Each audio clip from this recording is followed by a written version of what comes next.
Oi, tudo bem, meus amigos? O texto que nós vamos estudar hoje está no livro de 1 Samuel, capítulo 28, versículos 6 ao 8.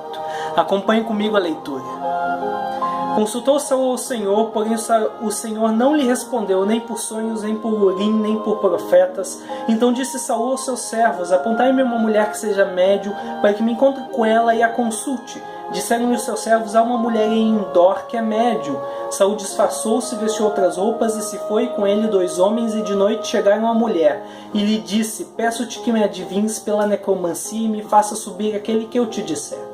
Amigos, Saul ele se sentia apertado pela guerra contra os filisteus, ele estava em angústia, consulta a Deus, Deus não responde, e ele decide consultar a Samuel. Só que Samuel estava morto, por isso ele procura uma médium. Só que Deus, lá em Deuteronômio capítulo 18, ele proíbe a consulta aos mortos. Ali diz que isso é abominação a Deus. Mas por que é abominação consultar os mortos para Deus?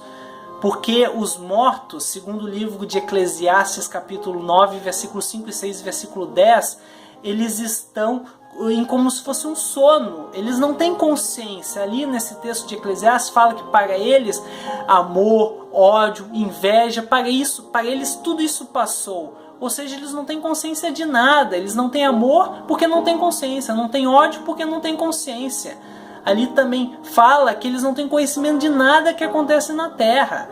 Então era impossível que Saul ele conseguisse consultar Samuel, porque Samuel ele estava em um estado de inexistência. Ele morreu ou deixou de existir.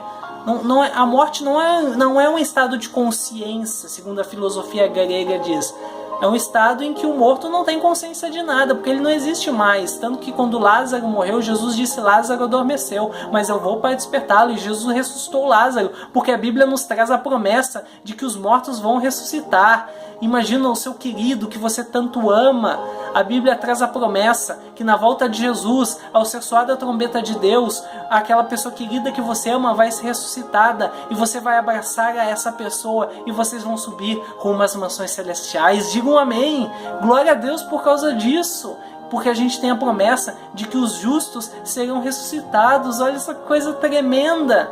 Mas os mortos hoje, eles não têm consciência. Por isso era impossível que Saul consultasse a Samuel. Mas de fato ele vai lá até essa médium e Samuel aparece. Ora pois, o que aconteceu? Mas se a gente for aqui em Deuteronômio 28 estudar o texto, ali fala que um Deus subiu da terra. Samuel era Deus? Não era Deus. E o Deus de verdade, onde que ele está? Ele está nos céus. Mas que Deus é esse que subiu da terra? A Bíblia fala que o Deus desse mundo é Satanás. E a Bíblia diz mais. Lá em 2 Coríntios capítulo 11, versículo 14, fala que Satanás se disfarça de anjo de luz. Mas por que ele se disfarça de anjo de luz? Para enganar.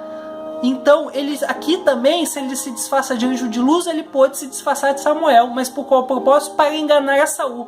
Tanto que ele vai lá, fala algumas coisas que tiram completamente a esperança de Saul. E no dia seguinte, Saul na batalha, ele se mata, ele se suicida. E ele perde a salvação e a vida eterna por causa que acreditou nas palavras de Samuel, que não era Samuel, era Satanás disfarçado de Samuel. E hoje Satanás, ele se disfarça de pessoas queridas que morreram para nos falar palavras de conforto, palavras com aparência de piedade, mas na verdade não são nossos entes queridos, é Satanás. Por isso a gente não deve consultar os mortos hoje.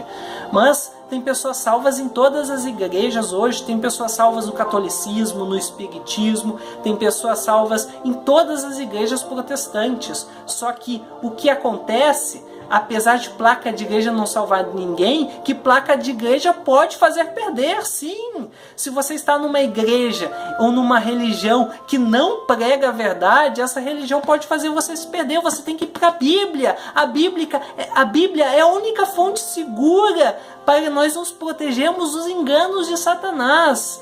Você tem que analisar tudo o que eu digo, tudo que a sua religião diz, não pela lógica humana. A lógica humana não é suficiente. A gente tem que ir pela Bíblia, a lógica de Deus, para nos proteger dos enganos de Satanás. Porque Satanás, ele está se esforçando o máximo que ele consegue para tentar te enganar. Ele está tentando mover todas as forças satânicas dele para tentar te enganar. Por isso você tem que se proteger. E o único meio você se proteger desses enganos do inimigo é através da Bíblia. Corra para a Bíblia, Estude a Bíblia todo dia para você se proteger dos enganos de Satanás. Estude também um livro que se chama O Grande Conflito, pois esse livro ele desmascara os enganos que Satanás vai tentar usar para te enganar e fazer você se perder. Por isso leia O Grande Conflito e leia também principalmente a Bíblia, porque se você não quiser se proteger dos enganos de Satanás, não precisa ler esse livro, mas se você quer proteção contra os enganos de Satanás, leia esses livros. O link do Grande Conflito vai estar na descrição do vídeo. Leia esse livro, leia a Bíblia todo dia, estude ela, ore pedindo para que Deus te mostre a verdade, e Deus vai te mostrar a verdade, e que através dessa verdade, vinda da palavra de Deus, você possa se proteger dos enganos de Satanás e andar ao lado de Jesus rumo às mansões celestiais.